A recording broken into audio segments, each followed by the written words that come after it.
வணக்கம் நேர்களே, மீண்டும் ஒரு அருமையான பதிவோடு உங்களோடு இணைவதில் பெரும் மகிழ்வும் ஆனந்தமும். இன்று உங்களிடம் பகிர இருக்கும் பதிவு ஒரு பெரும் கவிஞரை பற்றி தான். யார் அந்த கவிஞர் அப்படின்னு கேட்குறீங்களா? பாப்லோ நெருதா அவர்கள் தான் அந்த கவிஞர். அவருடைய பிறந்த நாள் இன்று.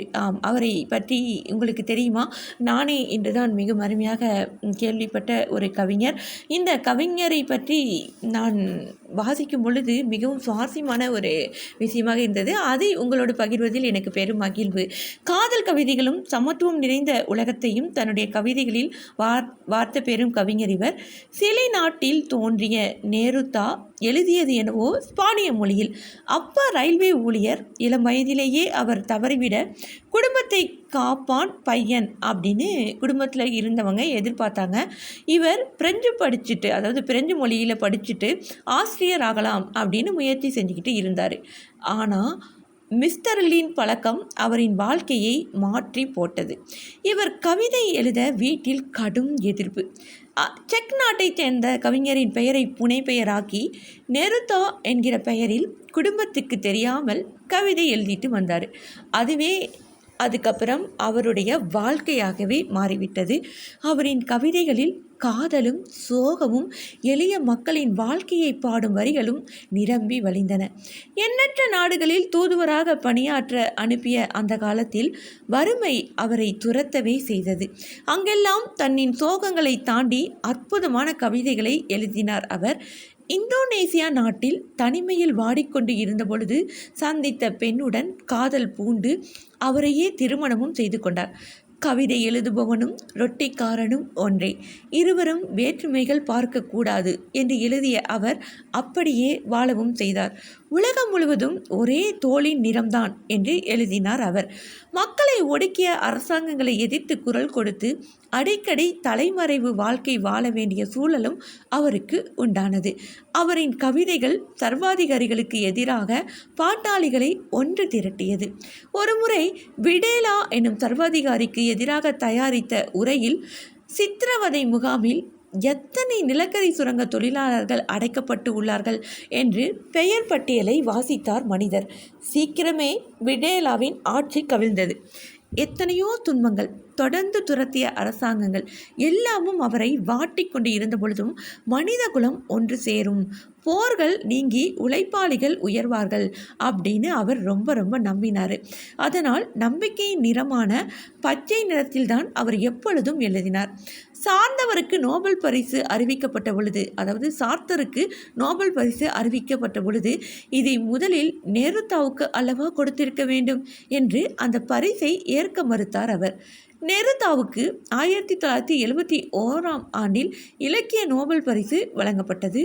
60 வருடங்களுக்கு முன் 1,00,000 தோழர்கள் முன் கரகரத்த கவிதை வாசித்த புரட்சிக்காரர் அவர். பல வருடம் காத்திருப்புக்கு பின் அலண்டே காலத்தில் நாடு திரும்பி 70,000 மக்கள் முன் கவிதையை வாசித்தார் என்றால் அவர் மீது மக்களுக்கு எத்தகைய பற்று இருந்தது அப்படிங்கிறத நாம் உணரலாம்.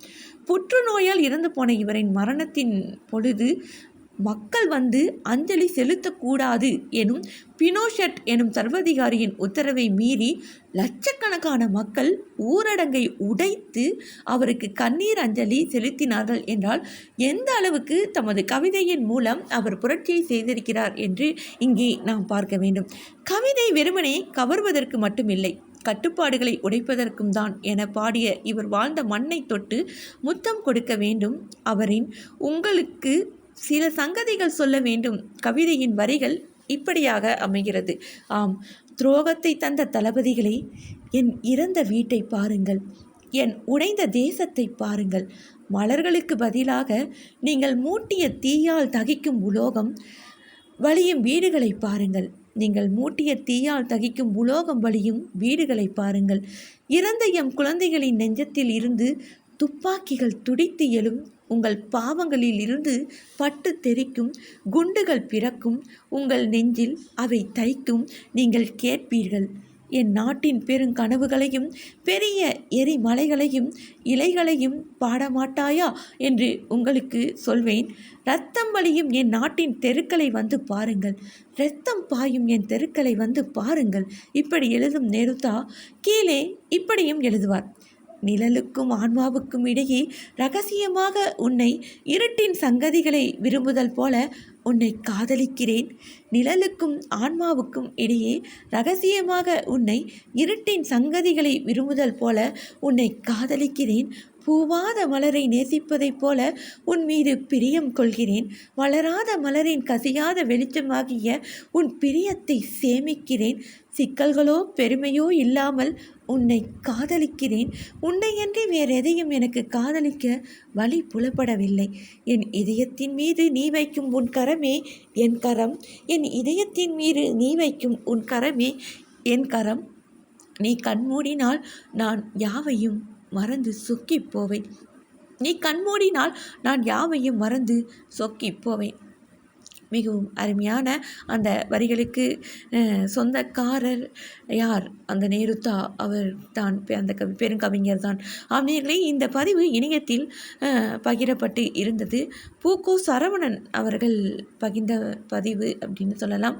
அந்த பதிவை மிகவும் அருமையாக, அதாவது இந்த கவிஞரை பற்றி யாருக்கும் தெரிந்திருக்க வாய்ப்பில்லை என்பதால் இந்த அருமையான கவிஞரை பற்றி இன்றைய பிறந்த நாளில் வைகை சுரேஷ் அவர்களும் இந்த அருமையான பதிவை இணையத்தில் முகநூலில் பகிர்ந்திருந்தார்கள்.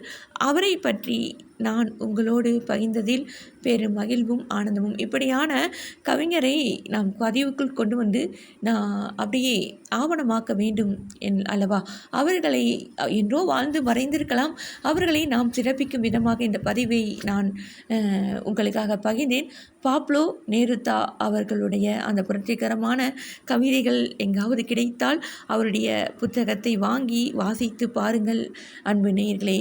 இப்படியான ஒரு சுவாரஸ்யமான பதிவோடு மீண்டும் சந்திக்கலாம். அதுவரை உங்களிடமிருந்து விடைபெறுவது நான் உங்கள் அன்பு அறிவிப்பாளர் சகோதரி இளைவேணி கிருஷ்ணா. வணக்கம் அன்பு நேய சொந்தங்களே. நன்றி நேயர்களே.